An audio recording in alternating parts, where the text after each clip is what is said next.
Guys, आप सभी को गणेश चतुर्थी की हार्दिक शुभकामनाएं। जैसा कि आप लोगों को पता है कि आज है गणेश चतुर्थी। गणपति बप्पा जी से हम लोग यही दुआ करते हैं कि गणपति बप्पा जी सबको स्वस्थ रखें और सबका दिन मंगलमय हो और सबके घर में खुशियां लाए। उसके पीछे हम लोग को भी खुशियां दे। मम्मी का आज कैसा लागत है यार? कैसा लागत है? एकदम चेहरा जैसे उतरा आँख एकदम छोट जैसे लागत है। दिन भर चाहिए दे जात रहो तो चाहिए पियत है, चाहिए तो नशा तो लगे रहे। अच्छा, चाय का तलब लगेगा। हाँ 3 बजे भोरे का चाय पिए हो एक दिन, है ना? हाँ। अच्छा, ये मम्मी व्रत बहुत कठिन रहा था ना?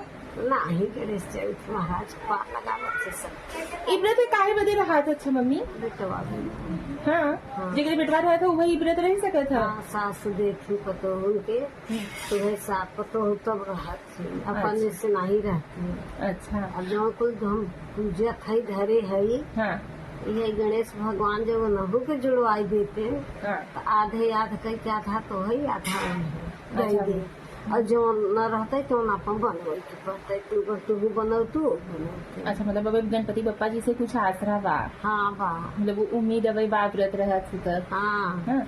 अच्छा कहो मम्मी, कौन लगा था कि हम ई व्रत रह लेबै? ले बहनी करवा चौथ रहत हो एके न रह लेबू। बहुत कठिन व्रत रहा था ना मम्मी? नहीं न 10 बजे रात पानी यूं पिया था, पूजा उनकर कर लेबू यूं पानी पियत हूँ।